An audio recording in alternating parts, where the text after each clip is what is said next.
Olá, nós estamos aqui novamente em nosso canal e aqueles que não se inscreveram, inscrevam-se caso gostem do conteúdo aqui transmitido, tanto quanto toquem no sininho para receberem as notificações, as atualizações deste nosso canal, dessa nossa pequena ferramenta para a transmissão de alguns conhecimentos. Hoje vamos estar falando sobre psicanálise, educação e política.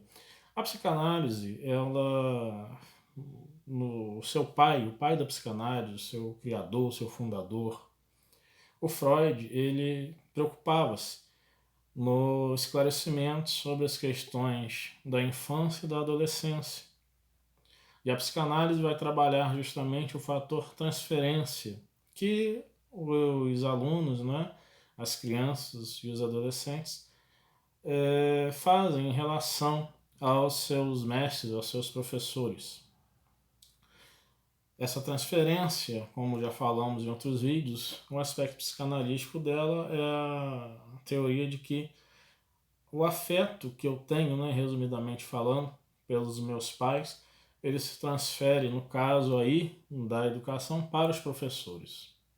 E isso faz com que haja a possibilidade deste afeto de uma maior união. E os professores realizam até este aspecto sem terem a consciência de que o estão realizando, como se fossem substitutos momentâneos do pai e da mãe. E diante de determinados contextos, né, socioculturais, eles se tornam mesmo até substitutos em relação ao ensino dos valores, né, que aquela criança, aquele adolescente deve receber.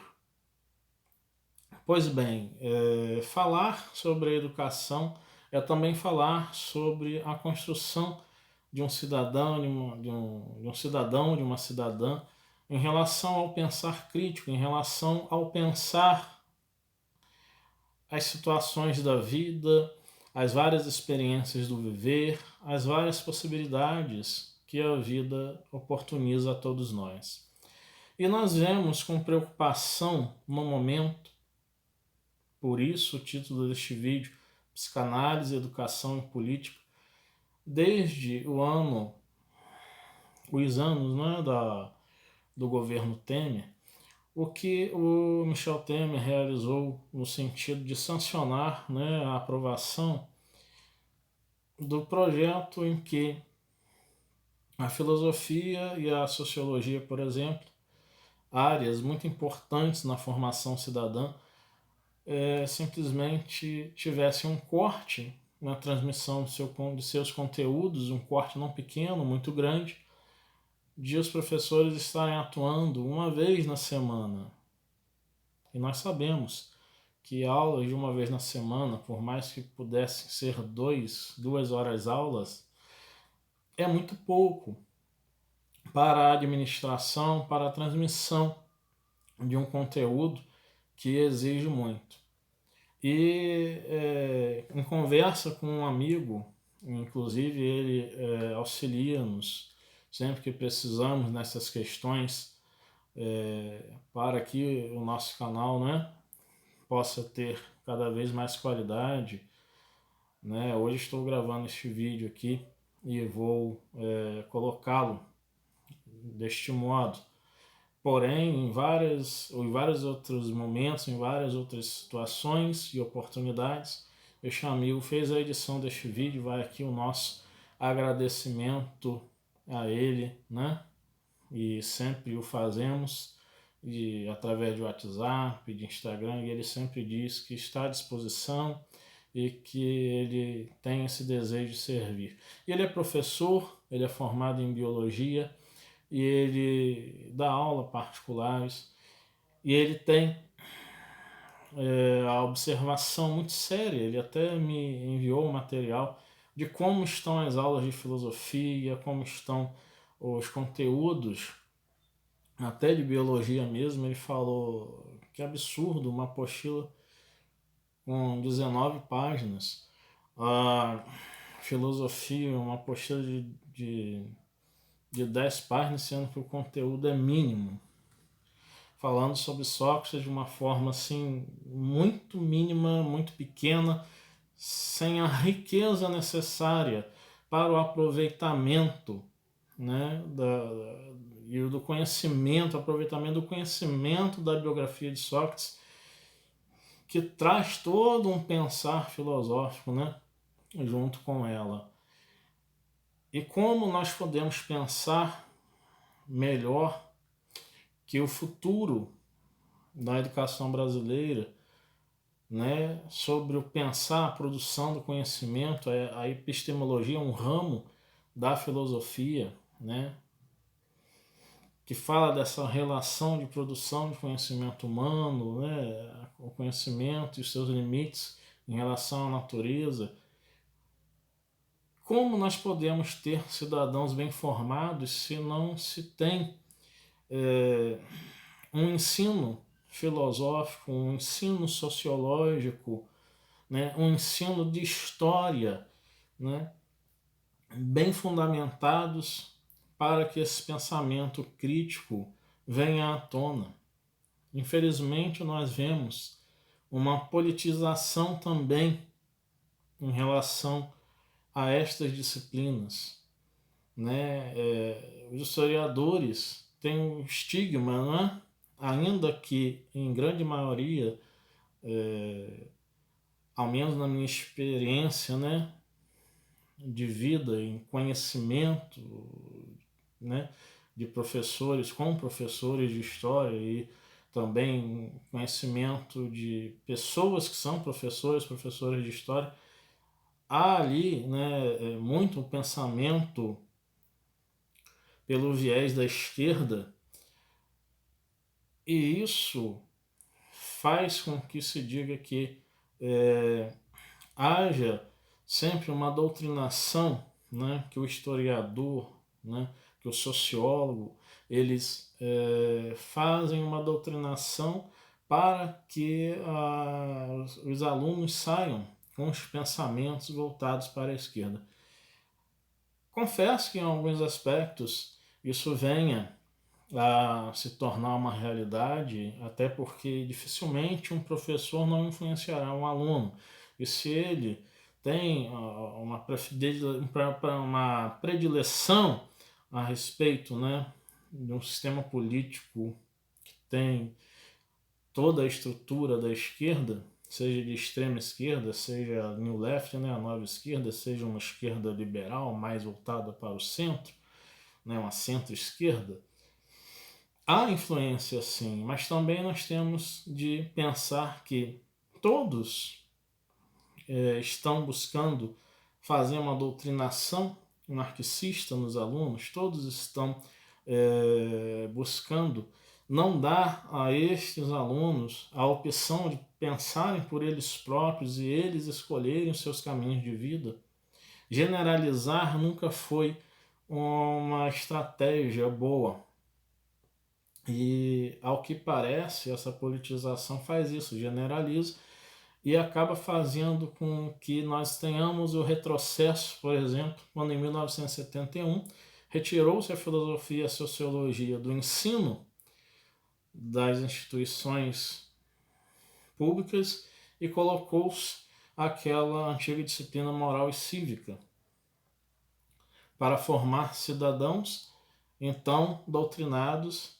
E aí entra a nova questão de politização, doutrinados para pensar conforme a direita, e no sentido muito voltado no apoio ao militarismo.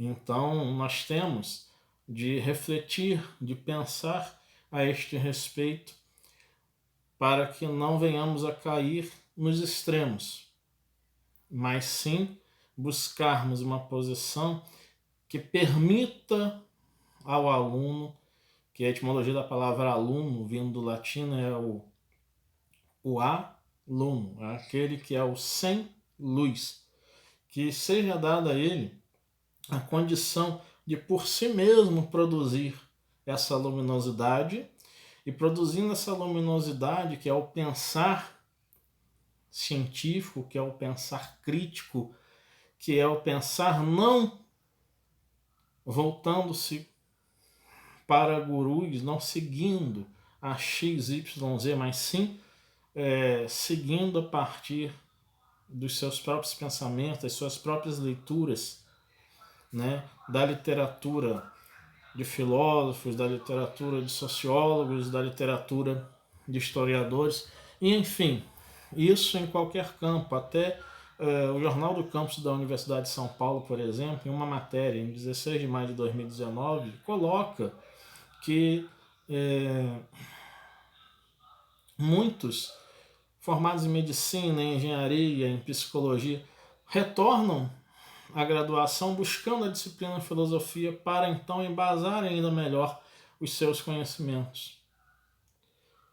Porque a filosofia ela é o início, né, da história do conhecimento. E um René Descartes, um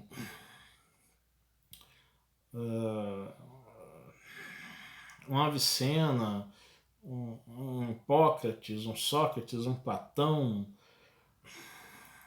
né,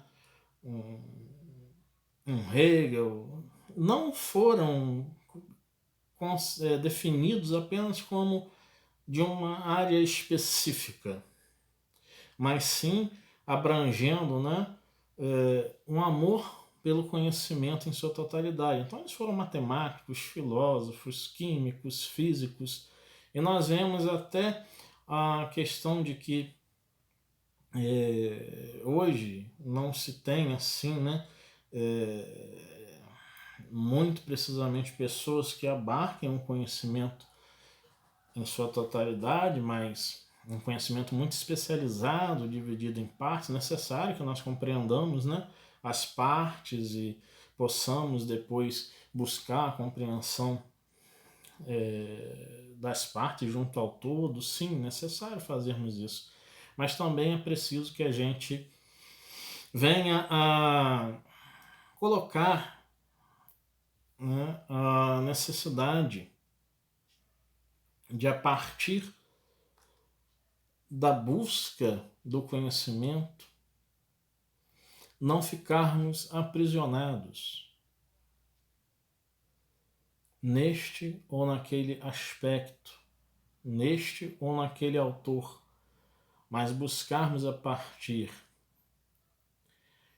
da multidisciplinaridade, da transdisciplinaridade, da interdisciplinaridade, a compreensão dos aspectos próprios à complexidade que é a vida humana. E nós temos também nesse jornal do campus da USP a questão, né, de fazer a colocação muito interessante, em outros jornais também se fala isso, de que muitos professores de filosofia e sociologia, eles não têm a graduação na área. E hoje se deseja colocar, por exemplo, que o professor de história não precisa ter a graduação em história. Isso traz problemas. E quais são os problemas que isso traz? Qual é a problematização que isso traz? É a problematização de se colocar um professor que seja, por exemplo, um bacharel em Direito, uma pessoa que seja graduada em Economia e venha a ensinar a história. Mas essa pessoa não tem a especialização na área, não tem uma graduação na área. Ela não haverá de ensinar, né, com uma propriedade daquele que estudou a história, né, de uma forma profunda e não en passant.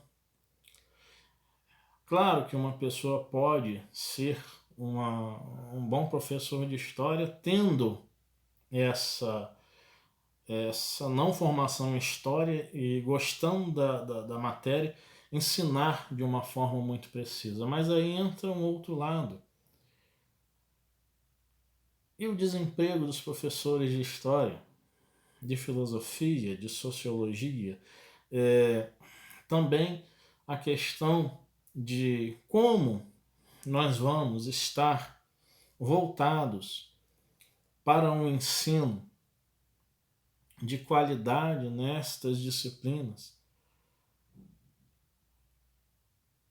se não se terão pessoas verdadeiramente especializadas nelas. Determinados problemas que os alunos possam levantar poderão ficar sem respostas. E será que eles irão levantar questões? Porque até que ponto eles serão ensinados a ter um pensar crítico? Esta é outra problematização que se faz. Então, seria esse um projeto de uma extrema-direita, né, para também doutrinar, porque se tem nos ciclos históricos justamente essa conjuntura, né, dos opostos, quando um pensamento está à frente, de repente a oposição daquele pensamento se torna situação, se tem então também a opressão, vamos dizer assim, né? Não seria aqui até nem a palavra correta, mas a imposição, né, de seu modo de pensar. E aí nós vemos a extrema-direita fazendo uma imposição do seu modo de pensar quando, né, não dá o devido valor a estas disciplinas. Então é preciso que nós apelemos para o bom senso daqueles que estão governando, daqueles que estão nos ministérios, para reverem seus posicionamentos. E aqui não se está falando de uma questão de se ser de esquerda ou se ser de direita, não é este o ponto, aqui não se tem um fator de uma polarização do debate, não é isso. Não é esse o entendimento que se deve ter destas minhas palavras, mas sim unicamente o foco de como produzir conhecimento se professores especializados na área são poucos. E quando não se tiver esses professores especializados, quantos ficarão desempregados? E nem se tem condições de pensar que se dará emprego a outros, porque poucos, nós sabemos, adentram no Brasil as universidades. Não é a maioria, ainda que tenha havido uma abertura de alguns anos para cá neste aspecto, mas parece que isso vem retrocedendo e vem tomando um corpo novamente de maior dificuldade. Nós precisamos pensar a esse respeito.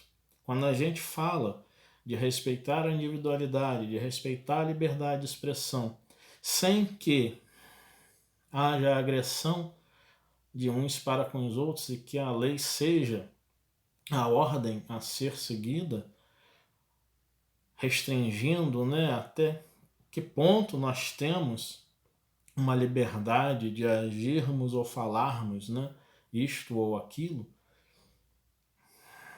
nós temos de ver que sem um pensamento crítico nós não vamos viver em um país com uma liberdade individual, com uma liberdade de expressão e onde uma opinião poderá, uma opinião sensata, claro, não estou falando aqui de opiniões racistas, discriminatórias, disto não. Estas realmente a lei tem que ser rígida e tem que punir. Mas eu falo de posições, por exemplo, como nós vemos nas redes sociais, quando você se coloca como um liberal e vem pessoas de esquerda te agredindo, ou quando você é de esquerda e vem pessoas que se colocam como liberais e agridem, mas não colocam argumentos suficientes, argumentos que fazem verdadeiramente pensar, né, sobre os seus posicionamentos políticos, se eles, enquanto tais, estão de acordo com o momento atual, se eles já não estão ultrapassados, se eles estão ainda voltados para um processo no século XIX, se eles não perceberam que um avanço de uma liberdade individual, uma liberdade de expressão, não significa e não representa, viver, por exemplo, defendendo um sistema escravocrata, que esse contexto histórico não faz parte do contexto atual. Ter esse tipo de formação, de pensar, de fazer um processo dialético, de afirmar algo, de repente negar, observar aquela afirmação, negar e não reafirmar, né, ou reafirmar com uma maior amplitude, né? Isso é um movimento dialético, é preciso que a gente esteja atento a esse tipo de formação cidadã, né? Que aquela questão da dialética hegeliana do mestre-escravo possa ser bem compreendida